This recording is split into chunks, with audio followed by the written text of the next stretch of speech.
Moscow, from village to vanquisher. The Russian capital started as a fort on a hill and survived invasion, revolution, civil war, and Soviet collapse to transform into a formidable world power. But with the limits of that power being tested on the front lines of Ukraine, can Russian President Vladimir Putin's imperial ambitions be reined in? And in Moscow, is history doomed to repeat itself? Coming up on Compass Points.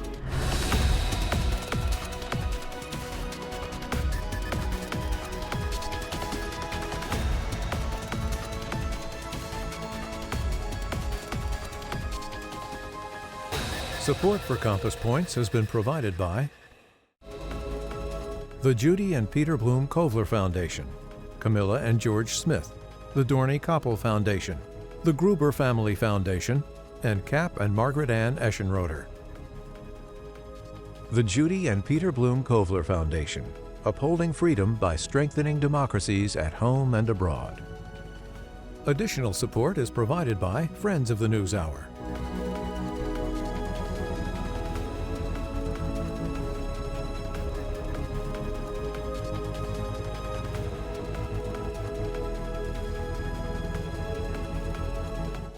This program was made possible by contributions to your PBS station from viewers like you. Thank you. Once again, from the David M. Rubenstein studio at WETA in Washington, moderator Nick Schifrin. Hello and welcome to Compass Points. For Americans today, Russia and its capital, Moscow, is presented as a place of peril. The State Department has advised Americans not to travel there after high-profile arrests, including basketball star Brittany Griner and Wall Street Journal reporter Evan Gershkovich. But Moscow has not always been this hostile, and it is one of the world's great cities. First documented in 1147, transformed repeatedly by fire, war, revolution, and even architecture that always reflected the politics of the day. It is a city with a trinity: orthodoxy, autocracy, and nationality. That phrase comes from Princeton professor Simon Morrison's new book, A Kingdom and a Village, A 1,000-Year History of Moscow, that teaches us how Moscow's complex past helps us understand the present. And Simon joins me here. Thank you very much. Thank you for being here. Thank you. It's an honor. Let me begin with the very first sentence in the book. And you write this: Russia has never been called Russia, not officially. It's been Holy Rus, the Tsardom of Russia, Imperial Russia, Soviet Russia, and the Russian Federation, but never just Russia. That place doesn't exist, except in the imagination, in a dreamscape of crime and punishment, war and peace, terror and utopia, Uncle Vanya, a Chekhov play, and Dr. Zhivago. Why? For many reasons. One is that the borders of Russia are very porous. And one of the things that Russia historically has dealt with is the fact that there's always been this external threat perceived. And so one way to actually stop people from coming in is to push the borders outward. And so that instability is actually something that means that the landmass itself is very vaguely defined. If you look on a map and try and find a border of where Siberia begins, you will not find one. The other thing that I set off the book by actually making that point was that Moscow is not Russia. Moscow existed before Russia, and Kiev existed before Moscow, which is obviously an important sort of geopolitical point. Moscow is a vast concentration of wealth. I would say about 80% of the wealth of the Russian, what's called now the Russian Federation, is concentrated in Moscow, and then you'd say another 15% in St. Petersburg. That doesn't leave a lot for the rest of the place. The other reason I opened with that is that if you actually look at or try and do a history of Moscow, like Moscow in a way did not want its history to be written. And so part of the reason I wrote it was, I was going to write a book about why Moscow does not want... Why wouldn't, because Moscow, or certainly the older centuries in the city's history, the people were actually segregated. They were kept away from foreigners. And so when you have accounts of foreigners who visited and wanted to write the story of what these people were like, they were not given access. They lived differently. They thought about existence differently. They thought about, if you want to use the cliche, the meaning of life very differently. And they were faith-based and ritual-based, and they had a different perception of time. They had no rights. Russia did not go through an Enlightenment period. And one of the means that was early on in a habit of enforcing control over the population was actually for the rulers, whatever prince or czar or dictators in charge would say, no, you don't have access to these people. And that stymied those people telling their stories. And that obviously prevented people from outside, from Sweden or Germany or wherever, from actually finding out how these people lived. And I was really fascinated about what it is about this place that actually constructs itself as other, as different, a kind of civilizing otherness. And what were those people's lives like, and why were they kept away from them? One of the through lines that I think you've pointed out, you've discovered, is that in Russia and Moscow, history repeats itself again and again. As you put it to my colleague, Russians' conceptions of time is circular. Why is that? And what does that mean for the rest of us who are watching Moscow and Russia and having to deal with their foreign policy?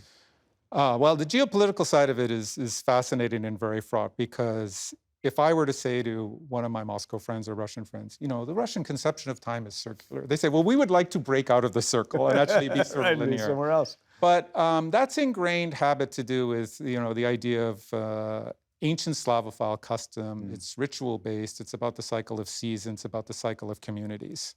And that the idea is you are part of a sort of collective belonging, and that the past is the future. What was will be again.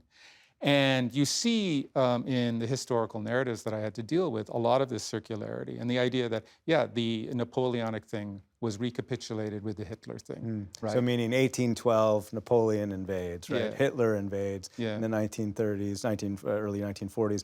You get history repeating itself, and you get the same lessons learned or the same responses from Russian leaders. Absolutely, and that cultural products, which are to some degree historical products. There was this anecdote about Gorbachev and Yeltsin went to the opera right at the time when the Soviet Union was collapsing, and they saw Boris Godunov. And it's about an imposter czar and a pretender to the throne. And they looked at this opera and they're like, my God, it's us. You know, and at what point do these historical narratives not keep getting reinscribed and repeated in different ways? At least this is a sort of trap that actually is part of why Russia acts the way it does now. I think our audience might be surprised that you are a professor of music at Princeton. So why a 1,000-year history of Moscow? Well, I work on Russian music primarily. It's my job to advocate for music and to explain that music actually is part of all of these other disciplines. And the one thing that I learned in trying to write this history and all of its complexities is that a lot of archives are closed. The presidential archive in the Kremlin's the holy grail. No one gets in there. I mean, even if the archivist told you what was in there, that person would be in, you know, a world of hurt. Permanently classified. But I did find, though, that cultural archives, including a lot of musical documents, have a great deal of historical information in them. And so one way to get at the political history is through the cultural archives, which are more or less open. So for me as a music person, and seeing that it's odd that this city I visited so many times that there's no comprehensive history of, even the travel guides are sort of pockmarked, you know, why not, again, explore the idea of why the resistance to the history, and then use the cultural archives to get at the broader picture. So let's go through some of the themes and the through lines, I would say, in history in the book. And let's start with power. As you put it to my colleague, power operates differently in Russia. And it brings us to Ukraine, I think, and some of Russia's imperial thinking. But we're going to go back, and we're going to remark that the Romanovs, of course, ruled Russia for 300 years, until the 1917 revolution. And before Mikhail Romanov took power in 1613, that's him, or at least versions of him, assemblage. you write that lawlessness of what's known as the time of troubles in the decades before that, quote, lie beneath Russia's response to the Napoleonic invasion of 1812, the Second World War, the end of communism, and even NATO's incursions into Eastern Europe some 4 centuries later. So you are drawing a giant through line of history. Why does something that happened 425 years ago, if my math is right, help us understand the present? The greatest fear in Russian cultural consciousness is chaos. And the times when the city burnt down, the times when it was marauded. The odd thing about Moscow history in particular, as opposed to the rest of Rus, is that that city was overrun over centuries by Tatar Mongols and other forces. And if you think of Slavic civilization as being like a person, that civilization had a very abused childhood. And that mentality of under threat, fortress mentality, is deeply ingrained. And Mr. Putin uses that all the time to actually say, if it weren't for me, the finger in the dike kind of thing, you're looking at time of troubles redux. And also, when I was able to go there many years ago, I would interview older Russians who would say exactly that. Well, you guys may talk about corruption or Ukraine or whatever, but I remember the 90s. I remember how bad it got, and this is better than that. Yeah, I remember the 90s. Yeah. You know, I spent a good chunk of my life in the 90s there, and it was frankly terrifying. Yeah. Despite the, you know, the ability of people to withstand it, it was that kind of chaos and anarchy is not something anyone wants to revisit. So then another through line, and attached to that, of course, is the idea of how to defend Russia by expansion, right? And you say that after Napoleon's 1812 invasion, we've mentioned this, during which actually he seized Moscow as part of Russian strategy, but ultimately had to flee, Russia survived and continued to expand through avarice and resentment with the goal of growing so big it would be impossible ever again for any enemy to invade and not be swallowed up. So is that the birth, or is that the core of the expansionist Russia that even we see through Putin today? I think it's the beginning, and I think it's the motivation right now. The beginning was Moscow only became a capital quite by chance. I mean, there were other cities that probably should have been and would have been more, I think, democratic. Novgorod, for example, Vladimir. But through acts of extreme violence and conquest to actually shore up defenses. This people is a stronghold for enemies. We'll go in there. And on and on and on, and it spread outward. And then you had you know, periods of incredible expansion to do with threats from the West, threats from the South, threats from the East, under Catherine the Great, for example. And essentially what Putin is trying to recapitulate, and probably not as effective a way as it happened in the past, was a reassertion in the face of collapse and weakness, what happened in the 90s, of imperial greatness and expansion. And I think obviously the problem with that is that there are terrifying forces marshaled against Russia these days. But the question of Ukraine, which I imagine is something that it does lurk in the pages of this book, that the idea of losing Ukraine is primal. Right. For Russians and certainly for the political leadership right now. And it certainly helps explain why Russia has, by Putin has bet the farm, so to speak, you know, being willing to have 1 million people leave the country, and Ukraine and Kyiv, as you mentioned before, is such a key part of Russian history and the Rus. The through lines continue that are connected to Ukraine, I think, and that's the police state. Right, and we see this in Putin before. So today we think of Putin's Russia before and after the full-scale invasion of Ukraine. You got footage from 2019 there, co-opting, silencing independent media, killing or exiling opposition figures, and arresting dissenters. But you say that this actually goes back to Ivan the Terrible. Absolutely. In 1564, who was so brutal, that was how he was depicted. I mean, look at that. He was so brutal, and that is perhaps the most famous moment for Ivan the Terrible. He killed his own son, as famously documented in that painting. How is Putin's crackdown, therefore, a reflection of history? Well, Ivan the Terrible had a traumatic upbringing, and he faced tremendous resistance from these feudal lords, clansmen known as the boyars. And they were out to depose him, in his thinking, at least. And what he did was he established the first police state in Moscow on a piece of land where the Lenin Library currently stands, or the National Library, called basically the widow's land, the Oprichnina. And he created for himself there a sort of compound, a cordon sanitaire. And he established a police force.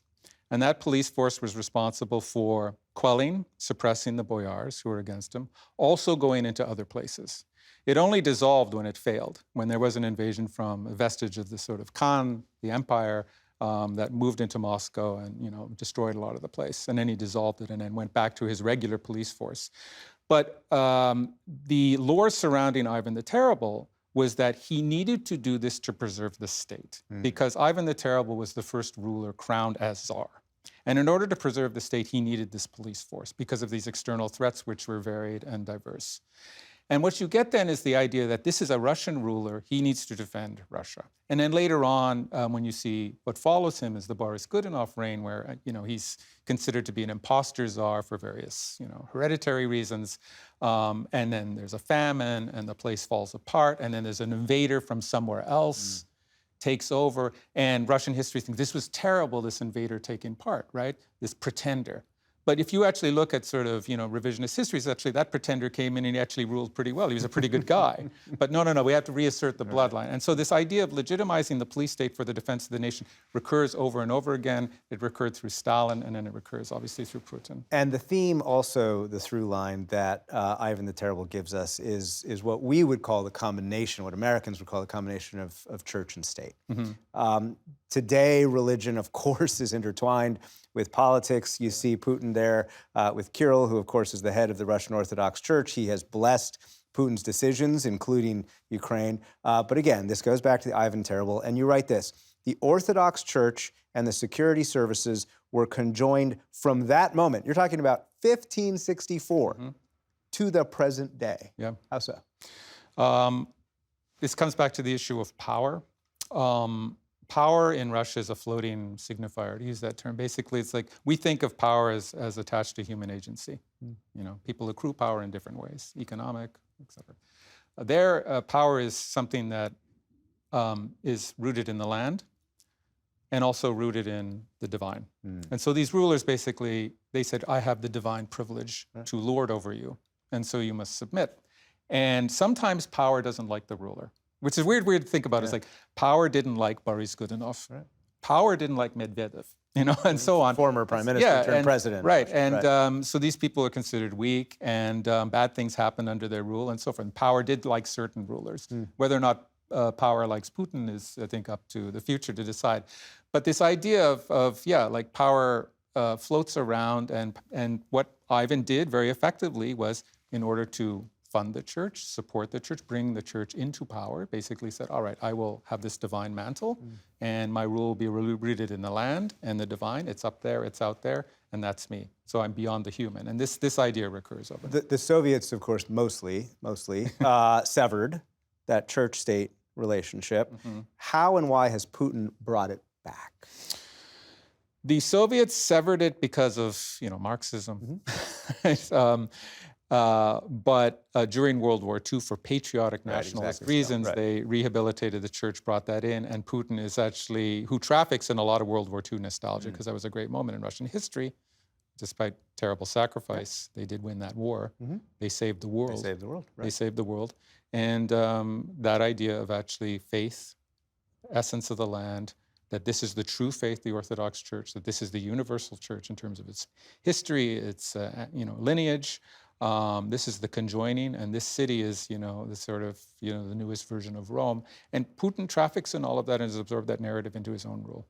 Absolutely, and he has used that narrative as a way to say, look at how I am continuing the best parts of Russia, the best parts of Russian history, and including imperial ambition. Yeah, and one thing I would say is that he put up a statue of his namesake right outside the Kremlin, and this was the person who brought the faith to Russia in Kiev. Another through line that I think that is important for us to engage with and not just dismiss is suffering, the idea that Russians are able and willing to suffer, which is a bit of a cliche, but still very important. And you describe St. George. You describe the torture and resilience of St. George. You see a version of him there, whom Moscow claims as a patron saint, as a metaphor for the suffering of the Russian people, with this fundamental message: there is no amount of hardship. There is no amount of hardship that cannot be endured. Why is suffering so fundamental for us to understand Russia? Well, a lot of the history of the people of Russia is that of humiliation and living in a pitiable state. A lot of what allowed them to bear existence was the idea that they were part of a broader or bigger purpose, whether that's ethnic nationalist or something to do with faith. That's ingrained. And I think one of the things that's really important and to bear in mind about Russia and Russians and it's something I try and bear in mind now in my dotage with my students, is that, people have never had rights there, but they've always had duties. And so it's navigating or dealing with that civilization in terms of the everyday person is actually one of saying, do not ask me about my rights, what my privileges are. Ask me what my duties are and what service I should provide. So this idea of this sort of communal, collective good, which obviously the Soviets privileged, but it actually is ancient. And that's DNA, actually something, it's not an individualistic people, right? society. Yeah. And, I heard one of my former landladies actually said that, together we're brilliant. Individually, we're idiots. Americans are the reverse, individually we're quite brilliant, but collectively not so much. Collectively not so much, And so that's deeply ingrained as well. Some of the suffering, of course, and something that you do very well is chart the art, the architecture, the theater as a reflection of the day. And some of the suffering, of course, especially during the Soviets, were artists. You point out at one point, art during Stalin's brutal dictatorship, the only people resisting were Russia's artists at terrible risk until they could resist no more. What does that say about how key art in your understanding of Moscow is through art and architecture and theater? Yeah, this is a really important point, because when Russia invaded Ukraine, there was a lot of efforts to cancel Russian artists. And the point I made in various contexts was that actually it's a strange thing to do, given the fact that what we consider to be the great artists in those 3 or 4 blocks of Moscow and St. Petersburg, that those people generally resisted. They were censored.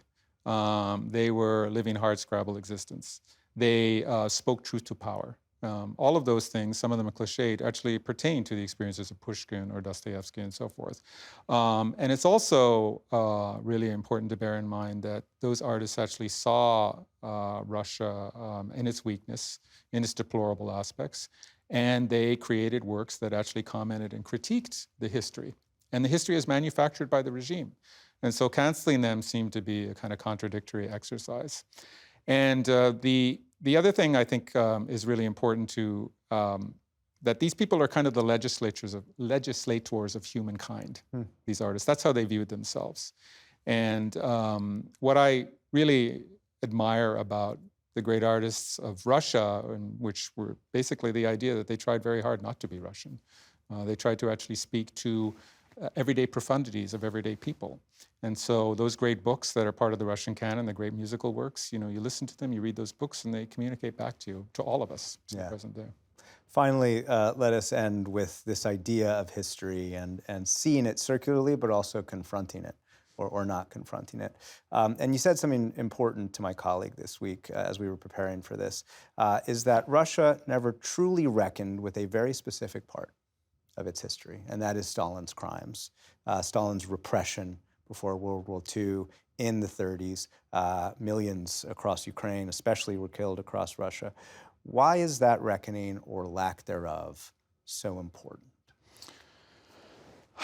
This is probably the most important aspect of this book and thinking, and I think the geopolitical situation right now, is that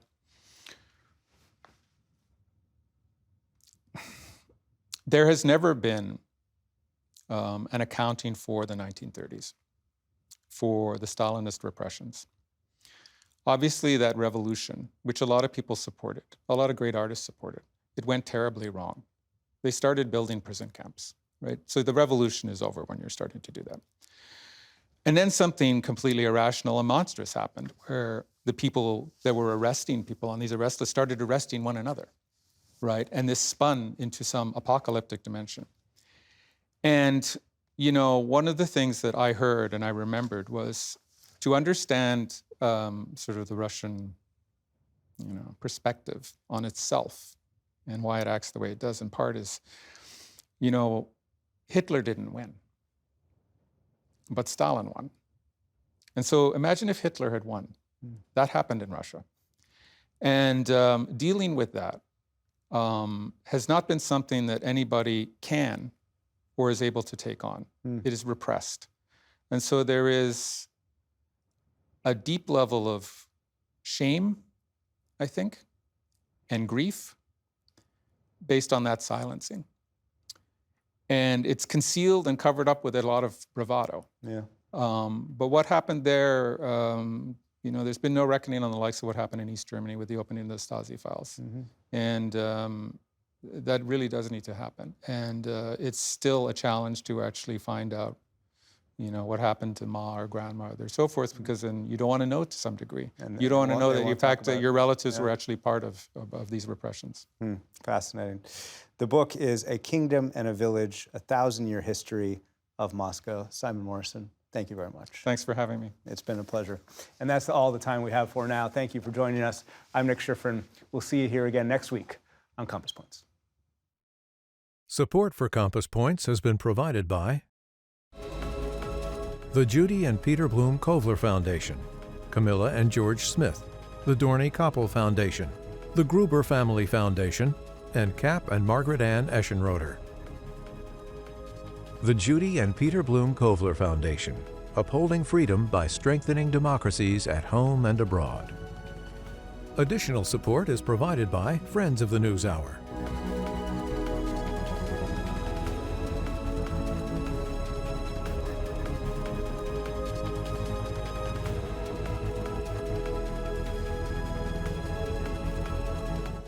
This program was made possible by contributions to your PBS station from viewers like you.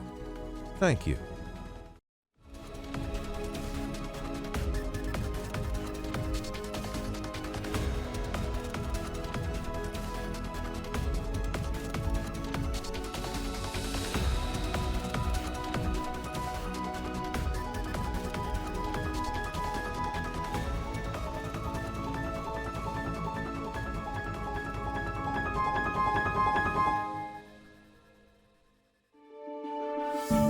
You're watching PBS.